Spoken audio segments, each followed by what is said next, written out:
చిన్న ప్రార్థన చేసుకుందాం. ప్రార్థన చేసుకుందాం. పరిశుద్ధమైన దేవుడు, మీ పాదం స్తోత్రం చెల్లిస్తున్నాం తండ్రి. మరి రోజు మీరు మా యొక్క సంఘపు సెలవు ధ్యానంలో మరి యొక్క సాయంత్రం మా అందరిని చేర్చినందుకు మీకు స్తోత్రం చెల్లిస్తున్నాం తండ్రి. అలాగే ఈరోజు మీ వాక్యం నుండి మేము మీరు పొందిన శ్రమలను మేము ధ్యానించినట్టుండగా మరి మా యొక్క మానవ జీవితాలకు మాకు అర్థమయ్యే రీతిలో మీరు మాకు బోధించమని ప్రార్థిస్తున్నాం.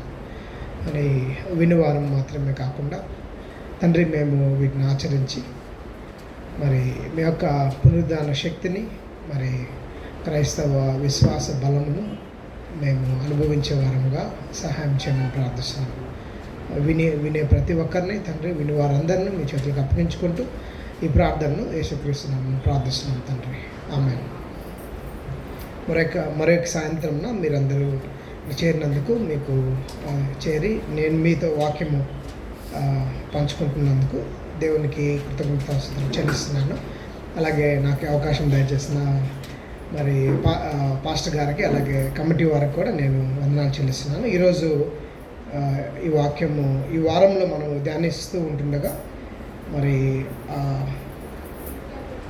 క్రీస్తు యొక్క శ్రమ మరణ చరిత్రలో లేక మన టెక్స్ట్ ఇవ్వబడిన విధంగా మనము యెషయా 50 నుండి మరి క్రీస్తు పొందిన శ్రమలను మరి ధ్యానించుకుందాం. వాటిని 54 50వ అధ్యాయము 4వ వచనం నుండి 9 వరకు చదివారు.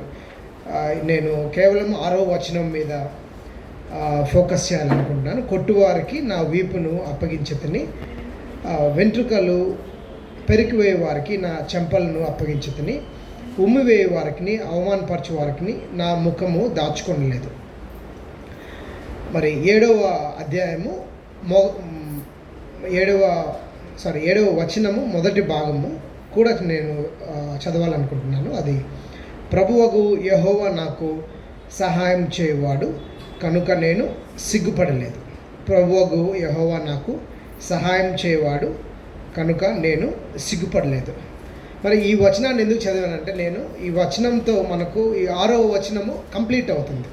అంటే 6వ వచనము కంప్లీట్గా మనకు ఒక సఫరింగ్ మరి శ్రమ, పెయిన్, ఒక యాగనీ, ఇంటెన్స్ పెయిన్ గురించి 6వ వచనం చెప్తే 7వ వచనం హోప్ ఇస్తుంది.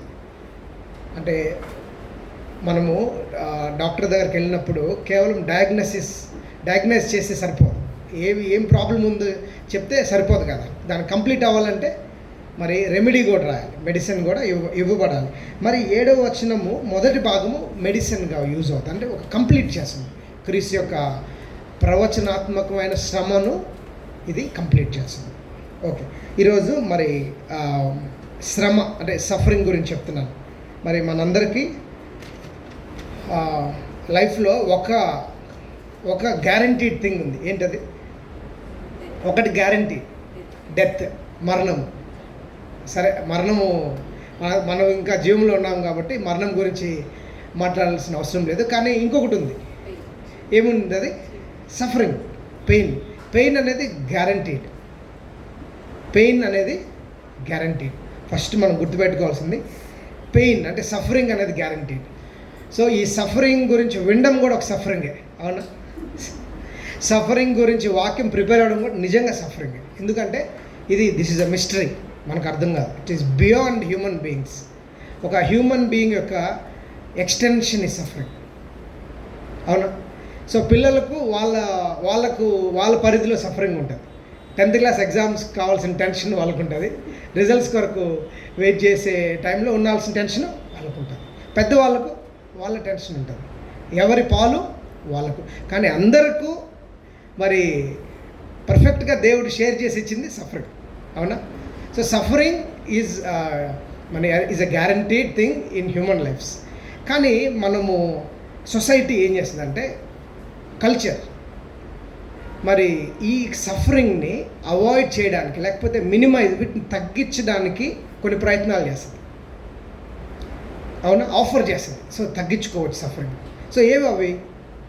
సఫరింగ్ తగ్గించుకోవచ్చు అని మనకు కల్చర్ లేకపోతే సొసైటీ ఆఫర్ చేసేవి ఏవి? ఎంటర్టైన్మెంట్, ఎస్కేప్ అవ్వచ్చు హ్యాపీగా 3 hours సినిమా చూసి అన్ని బాధలు మర్చిపోవచ్చు. ఇవి వింటాం కామన్గా. అవునా? ఇంకా IPL వస్తుంది త్వరలో, నెక్స్ట్ వీక్ నుండి. So that is one escape. 2 months హ్యాపీగా ఎస్కేప్ అయిపోవచ్చు ఈవినింగ్స్. అవునా? సో ఇలా మనము డిఫరెంట్ వేస్లో సఫరింగ్ అంటే బాధను అవాయిడ్ చేయడానికి, తప్పించుకోవడానికి ప్రయత్నాలు చేస్తుంటాం. కానీ నిజంగా తప్పించుకోగలమా?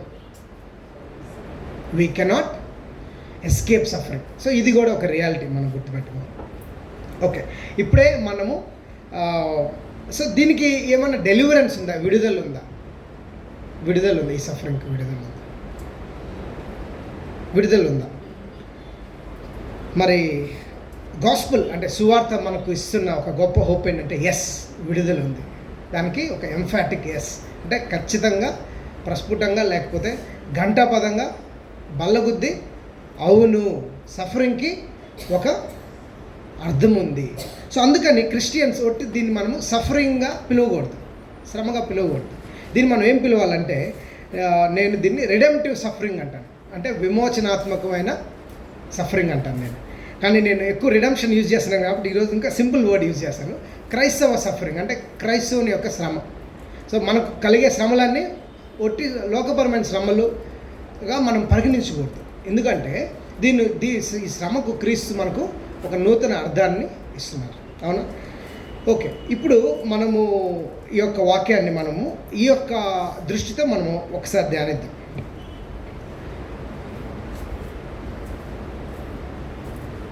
మరి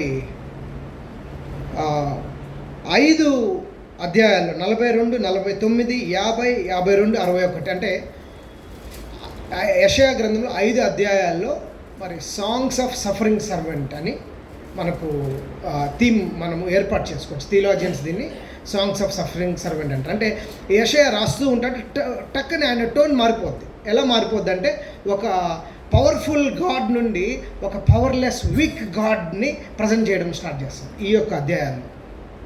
సో అక్కడ ఒక సర్వెంట్, ఒక కింగ్ రాబోతున్నాడు. కానీ ఆ కింగ్ ఎలాంటి కింగ్ అంటే ఇది సఫరింగ్ కింగ్.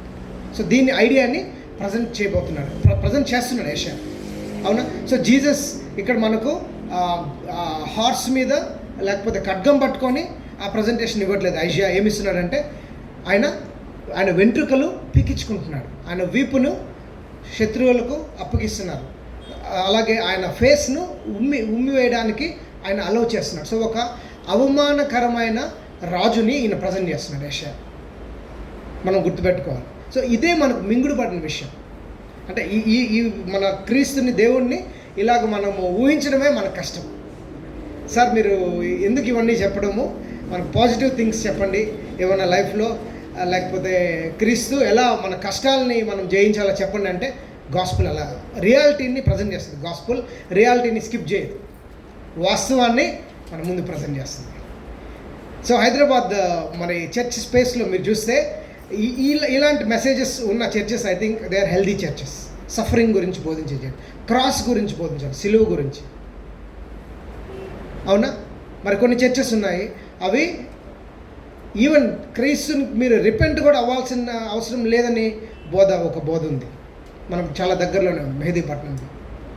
మరి ఇవి వాస్తవాన్ని నుండి మనకు దూరంగా క్రైస్తవుని మరి దూరం చేస్తున్న బోధలు. కానీ రియాలిటీ ఎక్కడుంటుందంటే గాస్పుల్ని మనము క్రాస్ లేకుండా మనకు గాస్పుల్ లేదు. క్రీస్తు యొక్క విజయం మాత్రమే ప్రకటిస్తూ సిలువను ప్రకటించని సువార్త అసంపూర్ణమైన సువార్త. అది మరి సంపూర్ణమైన సువార్త కాదు, అది దుర్బోధ అయ్యే అవకాశం కూడా ఉంటుంది. సో మనం చాలా జాగ్రత్తగా ఉండాలి. ఎందుకంటే ఈ సఫరింగ్ని మనం అర్థం చేసుకోకుండా we will not live a effective Christian life. ఫలభరితమైన మరి క్రైస్తవ జీవితం జీవించడం అసాధ్యం. అవునా? ఫెయిల్యూర్ ఉంటే ఫెయిల్యూర్ ఒప్పుకోవాలి. ఒకసారి ఆలోచిద్దాము దయచేసి. ఇది కొంచెము మనం గమనించాల్సిన పరిస్థితి. మన కష్టాలు ఎంతమంది మన కష్టాలను మన చర్చ్ మెంబర్స్ మరి పంచుకుంటాం ఒక వారంలో? పాస్టర్ కాకుండా తక్కువ. అవునా? తక్కువ. మరి ఎన్నిసార్లు మనం విజయాలను లేకపోతే మన యొక్క అచీవ్మెంట్స్ని మనము మరి పంచుకోవాలని మనం ఉబులాట పడుతుంటాం 9 out of 10 times. అవునా?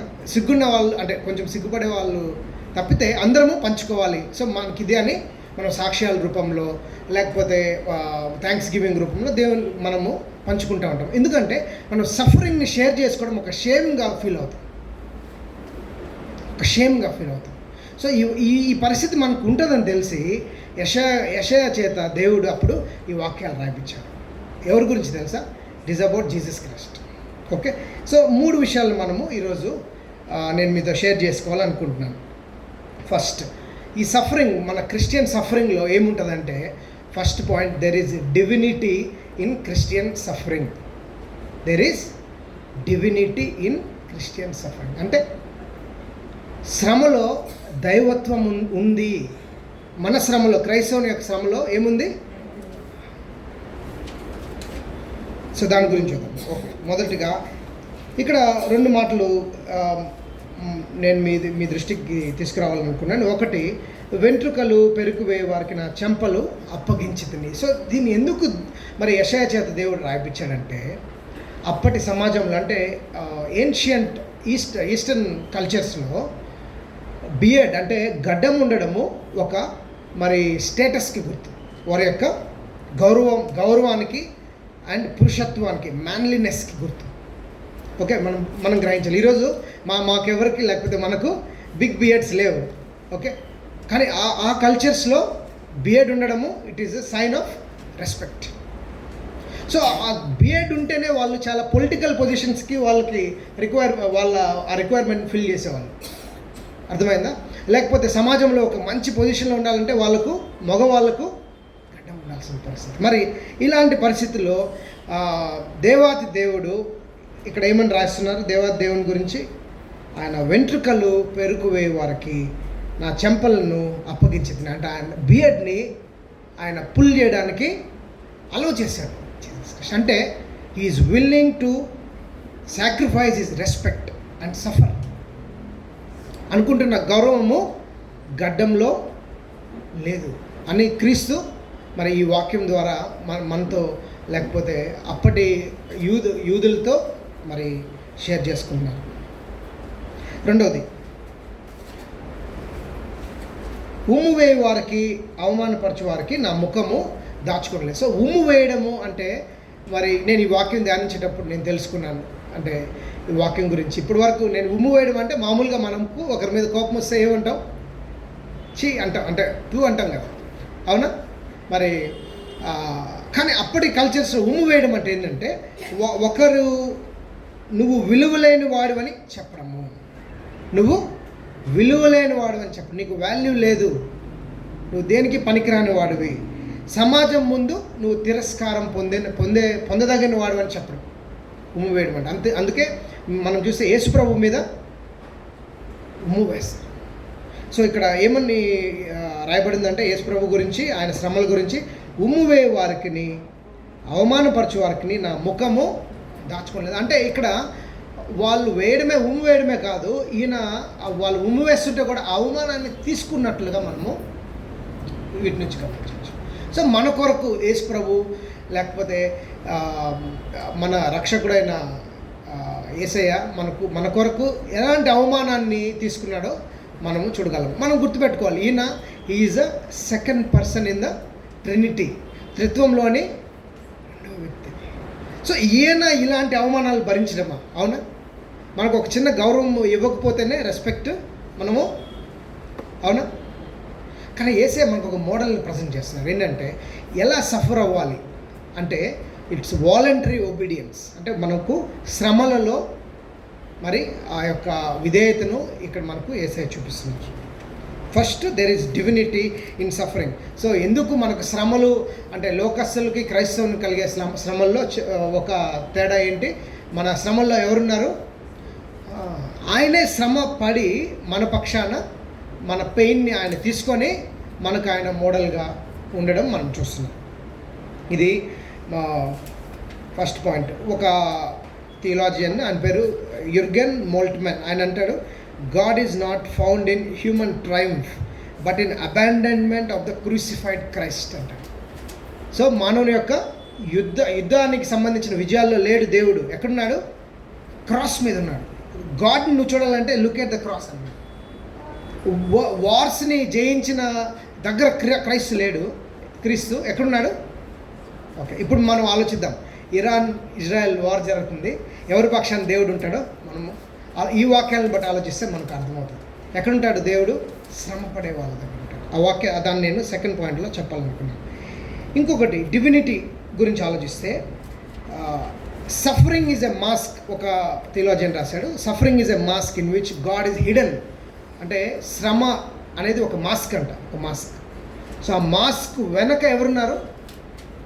దేవుడు మనతో కూడా ఉన్నాడు శ్రమలో. అవును, ఈరోజు మనందరికీ కొన్ని చెప్పుకునే శ్రమలు, చెప్పుకోలేని శ్రమలు, మానసికమైనవి, భౌతికమైనవి, సాంఘికపరమైనవి, రకరకాలు. అవునా? ఎందుకంటే మనం ఫస్ట్ చూసాం కదా, అందరికీ కామన్ ఏంటి గ్యారంటీడ్ శ్రమ అనేది. కాబట్టి శ్రమల్లో ఎవరుంటారు మీతో పాటు? క్రీస్తు. మరి suffering is a mask in which God is hidden. దేవుడు, క్రీస్తు మీతో పాటు, మరి శ్రమల్లో మనతో పాటు ఉంటారు. ఓకే, ఇది మనము ఈ యొక్క వాక్యం నుండి నేర్చుకోవాల్సిన మొదటి అంశం. రెండవ అంశము, there is dignity in suffering. There is dignity in suffering. Dignity అంటే ఆత్మగౌరవం, లేకపోతే ఇంకా ఈజీగా చెప్పాలంటే ఒక వాల్యూ, ఒక విలువ. అంటే శ్రమలు పొందడంలో ఒక విలువ ఉంది. అవునా? మనకి ఇష్టం లేదనుకోండి శ్రమ పొందడము, కానీ క్రీస్తుని చూడొచ్చు. ఎందుకంటే దేవాతి దేవుడు శ్రమ పొందాడు కాబట్టి మనకు కూడా ఆయన శ్రమ పొందడంలో ఒక వాల్యూ ఉందని, ఒక ఆత్మగౌరవం ఉందని ఆయన మనకు మరి ఈ వాక్యం ద్వారా చెప్తున్నాను. మత్తయి సువార్త 5వ అధ్యాయము 11వ వచనం చదవడం ఒకసారి. మత్తయి సువార్త 5వ అధ్యాయము 11వ వచనం. జనులు మిమ్మల్ని నిందించి హింసించి మీ మీద అబద్ధములు చెప్పు మాటలల్లా పలుకునప్పుడు మీరు ధన్యులు. ఇంకో చదవండి. సంతోషించి ఆనందించుడి, పరలోకమందు మీ ఫలము అధికమగును. ఇలాగున వారు మీకు పూర్వమందుండిన ప్రవర్తనను హింసించిరి. చాలా సిస్టర్. సో ఈ వాక్యం ఎవరు చెప్తున్నారు? ఎవరు ఈ వాక్యము బోధించేది? యెషయానా? యేసు ప్రభు. అంటే ఇక్కడ యేసయ్య గురించి ప్రవచనం ఇప్పుడు చూసాము, ఇక్కడ యేసయ్య బోధన మనం చూస్తున్నాం. ఇంకా కొద్దిగా ముందుకెళ్తే మనం ఏం చూస్తాం? యేసయ్య యొక్క యాక్చువల్ నిజమైన శ్రమలు చూస్తాం. సో యేసయ్య ఊరికే మరి మాట చెప్పి నేను మీతో ఉంటానని ఆయన దేవుడు అవ్వలేదు. మనతో పాటు శ్రమల్లో పాలు ఆయన శ్రమలు అనుభవించాడు, మనము ఆయన శ్రమల్లో పాలు పొందుతున్నాం. ఓకే, ఇది డిగ్నిటీ గురించి మనం మాట్లాడదాం. ఓకే, మత్తయి 5:11 మనం ఈరోజు చూసాము. మత్తయి 5:11 ఇది ఎవరికి చెప్తున్నారంటే యేసయ్య అప్పుడు వింటున్న ఆయన శిష్యులకు, అలాగే రాబోయే విశ్వాసులకు చెప్తున్నారు.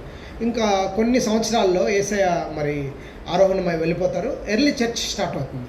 ఎర్లీ చర్చ్ స్టార్ట్ అయిన తర్వాత మనం యాక్ట్స్ నుండి చూస్తాము, వాళ్ళు చాలా శ్రమలకు గురవుతారు. అంటే సంఘముగా చాలా శ్రమలకు గురవుతాం మనం చూస్తాం.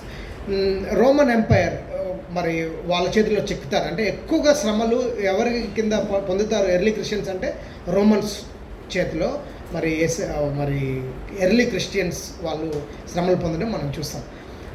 మరి వాళ్ళు పొందే శ్రమల్లో కొన్ని శ్రమలు ఎలా ఉంటాయంటే క్రిస్టియన్స్గా వాళ్ళు ఒప్పుకోవాలి అంటే అప్పుడు దాని పేరు నేను మర్చిపోయాను, ఒక స్పిరిట్ ఉంటుందంట. వాళ్ళందరూ భావించే ఒక స్పిరిట్. ఆ స్పిరిట్ ఎంపరర్లో ఉంటుంది. అంటే మరి ఆ స్పిరిట్ ఒక ఆత్మ ఆ రాజులో రోమా సామ్రాజ్య ఆ యొక్క అధిపతిలో ఉంటుంది. మరి ఆయన్ను దేవుడిగా కొలిచేవాళ్ళు, ఆయన్ను దేవుడిగా కొలిచేవాళ్ళు. కానీ ఎర్లీ క్రిస్టియన్స్కి వచ్చిన ఛాలెంజ్ ఏంటంటే, ఆదిమ క్రైస్తవులకు ఏం ఛాలెంజ్ వచ్చింది? క్రీస్తుని వాళ్ళు ప్రభువుగా దేవునిగా ఒప్పుకోవాలి. కానీ రోమా ప్రభుత్వం ఏం చెప్తుంది? కైసర్ను వాళ్ళు రాజుగా ఒప్పుకోవాలంటుంది. ఇక్కడ యేసయ్య ఏం చెప్తున్నాడు? నువ్వు నా కోసము ఎన్నో శ్రమలు పొందుతావని మత్తయిలో చెప్తున్నాడు. మరి ఆదిమ సంఘపు క్రైస్తవులు వాళ్ళు చాలా కష్టాలు అనుభవించారు. అంటే కొన్ని వాళ్ళు అనుభవించిన శ్రమలు చూస్తే ఎలాంటి శ్రమలు ఉంటాయంటే వాళ్ళను క్రీస్తుగా అంగీకరిస్తే, ఆదిమ క్రైస్తవులు క్రీస్తుని ప్రభువుగా అంగీకరిస్తే వాళ్ళను జంతువులకు వేయడము మనం చూస్తాం. అంటే అలాంటి క్రూరమైన అనుభవాలు క్రీస్తులకు ఉంటాయి. ఇంకా కొన్ని మరి చెప్పడానికి కూడా మరి మంచివి కానీ అలాంటి శ్రమలు వాళ్ళు పెట్టారు. అంటే జంతువుల చర్మాన్ని వాళ్ళకి కుడతారంట. వాళ్ళు బతుకున్నప్పుడే క్రైస్తవులు కుట్టి రింగ్లో వేస్తారంట. రింగ్లో వేసినప్పుడు క్రూర మృగాలు వచ్చి ఆ జంతువుల స్మెల్కు ఆకర్షితులై వాళ్ళను తింటాయంట. అంటే అంత ఘోరమైన హింసలను వాళ్ళు పొందేవాళ్ళు ఎవరు? ఆదిమ సంఘ క్రైస్తవులు. కానీ మనకు అలాంటి శ్రమలు ఈరోజు లేవు. అవునా? ఏమన్నా మనకున్న శ్రమలు? అలాంటి శ్రమలు ఏం మనకు అసలు లేవు. మరి అలాంటి టైంలో మనము ఇంకా మనకు ఉన్న శ్రమలు మనం ఇంకా చెప్పాలంటే కొంచెము అంటే ప్రాస్పెరిటీలో ఉన్నాం. ఇంకొంచెము మరి కంఫర్టబుల్ క్రిస్టియానిటీని మనము అనుభవిస్తున్నాం. కానీ ఎర్లీ క్రిస్టియన్స్ వాళ్ళు దేవుని కొరకు శ్రమ అనుభవించేటప్పుడు దాంట్లో ఒక విలువను వాళ్ళు చూశారు. ఆ యొక్క విలువను వాళ్ళు చూడటం జరిగింది. అలాగే నేను ఈ సందర్భంగా ఒక విషయాన్ని గుర్తు చేయాలనుకున్నాను. మరి అందరికీ సంబంధించింది కూడా మేబీ మీలో ఎవరికైనా సంబంధించి కాకపోతే దాన్ని మీరు పక్కన పెట్టచ్చు. అంటే భారతదేశ సమాజం ప్రకారము మన యొక్క సమాజాన్ని వర్ణ శ్రమ ధర్మం దాన్ని చొప్పున మరి కులాలుగా మరి విభజించడం మనం చూసాము. ఇటీవల వరకు వాటిని మరి ఎక్కువగా పాటించడము, వాళ్ళలో దిగువ కులాలకు మరి దళితులకు అలాగే దిగువ కులాలు ఉన్న వారికి ఎటువంటి విలువను వాళ్ళు ఇవ్వడము మనం చూడలేదు. మన సమాజము ఈరోజు కూడా మనము ట్రై చేస్తాం కానీ మనకు అది ఇచ్చే పరిస్థితి లేదు. క్రైస్తవునిగానే చూస్తారు, ఒకలాంటి దూరంగా పెట్టి చూడడం జరుగుతుంది. కొత్త జనరేషన్ పిల్లలకు తెలియదేమో కానీ మరి ఇజ్రాయేలీలకు వాళ్ళ చరిత్ర చెప్పినట్లు మనం కూడా మన పిల్లలకు మన హిస్టరీ చెప్పాలి. ఎందుకంటే దట్ ఈస్ ఎ రియాలిటీ. కానీ ఈ యొక్క వచనం ఈరోజు మనం ఏదైతే వచనాన్ని మనము ధ్యానిస్తున్నామో యెషయా 56 నుండి ఈ యొక్క వచనం ఏం చేస్తుందంటే ప్రతి వ్యక్తికి దేవుడు ఒక డిగ్నిటీని ఇస్తున్నాడు. ప్రతి వ్యక్తి దేవుని దృష్టిలో ఒక విలువైన వ్యక్తే. ఎందుకంటే ఆదికాండము 1 చొప్పున ప్రతి వ్యక్తిని దేవుడు ఆయన యొక్క స్వరూపంలో చేసుకున్నాడు. కనుక ప్రతి ఒక్కరూ విలువైన వాళ్ళే. సో ఇలాంటి సువార్త మనకు అందించబడినప్పుడు 300 సంవత్సరాల క్రితము మనందరికి కూడా మనము దేవుడిని అంగీకరించి ఆయన్ను సొంత రక్షకుడుగా మనం అంగీకరించి ఈ యొక్క ఈవిల్ సిస్టమ్ నుండి మనం బయటికి రావడం జరిగింది. మరి కానీ దీనికి డిగ్నిటీ ఎవరిచ్చారంటే మనకు దేవుడు డిగ్నిటీ ఇవ్వడం జరిగింది. ఎందుకంటే మనం కొన్ని వేల సంవత్సరాల పాటు విపరీతమైన శ్రమలు మనము ఈ సమాజంలో ఈ ల్యాండ్లో అనుభవించాము. ఈరోజు మనము వాటిని మరి గుర్తు చేసుకోవట్లేదు, మన చరిత్రను కూడా పెద్ద తెలుసుకోవట్లేదు. కానీ తెలుసుకున్నట్లయితే మన సువార్తను మరి ఎక్కువగా మనము క్రీస్తు మన కొరకు చేసిన త్యాగాన్ని మన వాళ్ళే ఒక థియాలజియన్ అంటాడు, కొంచెం కాంట్రవర్షియల్ ఇది. ఆయన అంటాడు Jesus died as a Dalit అంటాడు. Jesus died as a Dalit on the cross అంటాడు. అంటే మనలాగా ఇండియాలో బాధింపబడే ఒక అణగారిన వర్గాలు ఊరు బయట ఉండే వాళ్ళలాగా క్రీస్తు కూడా శ్రమ పొంది చనిపోయారు. సో ఇలాంటి మరి సొసైటల్ డిగ్నిటీని కూడా మనకు క్రీస్తు ఇవ్వడము మన ఈ శ్రమల్లో మనం చూస్తాం. అవునా? ఒక ఆయన రాస్తాడు, ఆయన పేరు జాన్ క్రిసోస్టామ్. ఆయన ఏమంటాడంటే if you don't find Christ in the beggar at the door you will not find him in your liturgy అంటాడు. అంటే చర్చికి వస్తూ ఉంటాము, బయట భిక్షగాడు ఉంటాడు కదా, దీనస్థితి. అవునా? ఆయన బాధలు మనందరికన్నా ఎక్కువ ఉంటాయి. ఆయన్ను అని మనము చర్చ్ లోపలికి వచ్చి లిటర్జీలో పాల్గొంటే గాడ్ ఈజ్ నాట్ దేర్ అంటాడు. ఎవరు? జాన్ క్రిసోస్టామ్ అన్నారు. అంటే ఈ యొక్క వాక్యం యొక్క అర్థం ఏంటంటే ప్రతి ఒక్క బాధింపబడే వ్యక్తిలో దేవుడు ఉంటాడు. ప్రతి ఒక్క బాధింపబడే వ్యక్తిలో అంటే మీ యొక్క ప్రతి బాధ దేవుడు చూస్తున్నాడని కూడా మనము అర్థం చేసుకోవాలి. There is a dignity. అందుకే క్రిస్టియన్ మిషన్స్ మనం ఎక్కువగా మనకు సోషల్ వర్క్ ఎక్కువగా ఎందుకు చేయగలిగారంటే ఇలాంటి మెసేజెస్ వలన, లేకపోతే ఇలాంటి మరి ఈ కాన్సెప్ట్స్ వలన మనం ఎక్కువగా చూడడం మనము చూస్తున్నాం. ఎక్కువగా సోషల్ వర్క్ చేయడము, అణగారిన వర్గాల వాళ్ళకి స్లమ్స్లో సువార్తలు చేయడము, రెడ్ లైట్ ఏరియాస్లో సువార్త చేయడం, అంటే మనము వినడానికి మాట్లాడడానికి ఇష్టపడిన ఏరియాస్లో మన క్రిస్టియన్స్ వెళ్ళి మరి క్రీస్తుని ప్రకటించడానికి వాళ్ళతో కూడా కలిసి పనిచేయడానికి కారణము ఈ సఫరింగ్ అనే డైమెన్షన్. వాళ్ళతో క్రైస్ట్ ఉంటాడు. ఎక్కడ? వాళ్ళ మురికివాడల్లో క్రైస్ట్ ఉంటాడు, వాళ్ళతో వాళ్ళ కన్నీళ్ళల్లో క్రైస్ట్ ఉంటాడు. అవును. సో ఈరోజు మనము ప్రార్థించాల్సిన అవసరం ఉంది. మనందరికీ ఈ యుద్ధం వలన మనందరం కూడా హీట్ ఫేస్ చేస్తున్నాం. అవునా? మరి అక్కడ ట్రంప్ తీసుకున్న నిర్ణయాలు ఇక్కడ మనకు హైదరాబాద్లో మనకు వంటకు లేకపోతే ఫుడ్కి కూడా ప్రాబ్లం అయ్యే విధంగా తయారయ్యాయి. సో ఈ యుద్ధం శాంతించాలని మనం ప్రార్థిద్దాం. ఇంకా ఏం ప్రార్థించాలంటే దయచేసి మనకు మరి ఇరాన్ అనేది ఇక్కడ పెర్షియాలో ఆదిమ సంఘం, అంటే 3rd century తర్వాత ఎక్కువగా క్రిస్టియానిటీ ఎక్కువగా ఉన్న దేశాల్లో ఒకటి పెర్షియా, ఇరాన్. ఇప్పుడున్న ఇరాన్ సెమినారీస్ ఉన్నాయి, అక్కడ థియోలాజియన్స్ ఉన్నారు. కానీ తర్వాత ఇన్వేషన్లో మరి వాటన్నిటిని డెస్ట్రాయ్ చేశారు. కానీ అది అక్కడ కూడా చర్చ్ ఉంది, ఒక చర్చ్ ఉంది. మనం ఇజ్రాయెల్ కొరకే ప్రార్థిస్తాం, యుఎస్ కొరకే ప్రార్థిస్తాం, మనం ఇరాన్ కొరకు ప్రార్థించాల్సిన అవసరం కూడా ఉంది. ఎందుకంటే ఈ వాక్య ప్రకారం దేవుడు ఎక్కడుంటాడు? బాధింపబడే వాళ్ళతో అక్కడ ఇరాన్లో కూడా క్రీస్తు మరి ఎక్కువగా ఉంటున్నట్లు మనం చూస్తున్నాము. సో దయచేసి మనము యుద్ధం కొరకు, మనము శాంతి కొరకు మనం ప్రార్థించాల్సిన అవసరం ఉంది. చివరి point, there is deliverance in redemptive suffering. అంటే క్రైస్తవ శ్రమలో ఫైనల్గా ఏముంది? డెలివరెన్స్.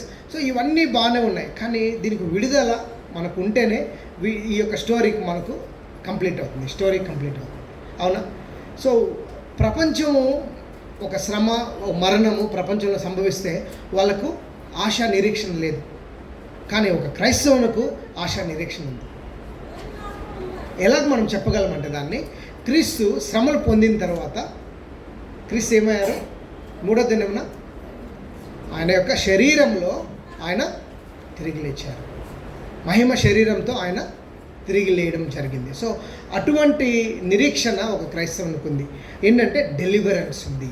డెలివరెన్స్ అంటే దేవుడు నన్ను ఈ శ్రమల నుండి విడుదల చేస్తాడు అన్న నిరీక్షణతో మనము శ్రమల గుండా వెళ్ళాలి. దేవుడు ఈరోజు మనకు చెప్తున్న ఇదేంటంటే, మనకు శ్రమలు వచ్చినప్పుడు ఎలా తయారవుతాం? మనం బిట్టర్ అయిపోతాం. అంటే ఒకలాంటి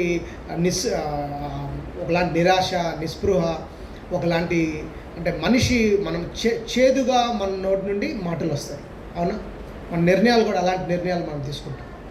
కానీ ఎలా మనం శ్రమ పొందాలంటే, క్రీస్తు విడుదల చేయబోతున్నాడు నన్ను, మనల్ని క్రీస్తు విడుదల చేయబోతున్నాడు అని మరి అలాంటి నిరీక్షణతో మనము మన శ్రమల గుండా వెళ్ళాలి. సో ఈరోజు మీరు అనుకోవచ్చు, మనకు నాకున్న సమస్యలకు, నాకున్న శ్రమలకు ఏ వాక్యం ఎలా వర్తిస్తుందంటే, మీకున్న సమస్యలు అది మీరు ఒక విషయం కొరకు చాలా సంవత్సరాల నుండి ప్రార్థిస్తున్నప్పటికీ అది మరి సాల్వ్ అవ్వట్లేదు, అది ఫలింపులోకి రావట్లేదు, ప్రార్థనకి జవాబు ఇంకా రావట్లేదు. అయినా కూడా ఈ వాక్యం ఏం చెప్తుందంటే, ప్రార్థనకు నెరవేర్పు ఖచ్చితంగా దొరుకుతుంది. దానికి ఆధారం ఎవరంటే మరి పునరుద్ధానమైన క్రీస్తే ఆధారం. అందుకని గ్యారంటీగా మనకు ఖచ్చితంగా మనకు ఆన్సర్ అనేది రాబోతుంది. సో ఆన్సర్ రావట్లేదని మనం దేవుణ్ణి చెడ్డవాడిగా మనము భావించాల్సిన అవసరం లేదు. మరి సువార్త ఏం చేస్తుందంటే ఒక నిరీక్షణను సువార్త దయచేస్తుంది. మరి ఒక మాట చెప్పి నేను ముగిస్తాను.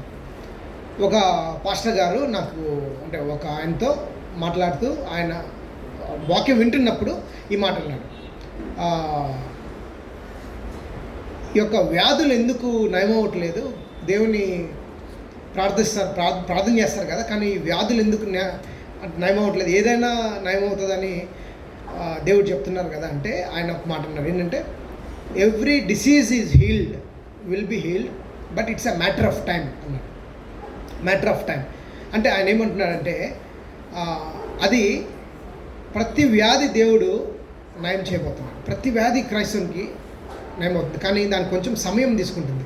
ఆ సమయం ఏంటంటే, ఒకవేళ ఈ జీవితకాలం అవ్వచ్చు, 10, 20, 30 సంవత్సరాల లోపల అవ్వచ్చు, లేకపోతే 6 నెలలు, 1 నెలలో అవ్వచ్చు, లేకపోతే ఆఫ్టర్ డెత్, మరణం తర్వాత దేవుడు మనకు హీల్డ్ బాడీస్, అంటే న్యూ రిడెంప్టివ్ బాడీస్ ఇస్తుంది.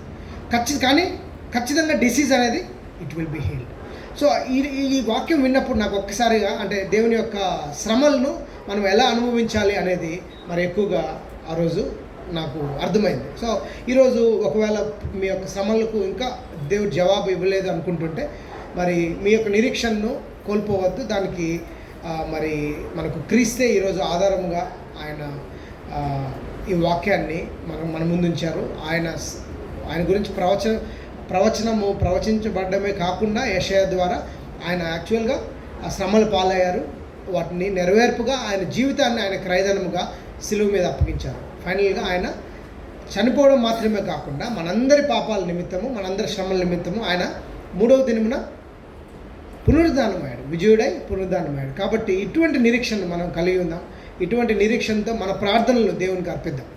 మరి దేవుడు ఈ యొక్క వాక్యాన్ని ఆశీర్వదించును గాక. ఆమేన్. సమస్త జ్ఞానం ఇచ్చిన దేవుని సమాధానం యేసుక్రీస్తు వలన మీ హృదయములకు తలంపులకు కావలెను గాక. ఆమేన్. నీ సమాధానము దాసునికే గూడు నాదా దేవా ఇసిని మగ చోటున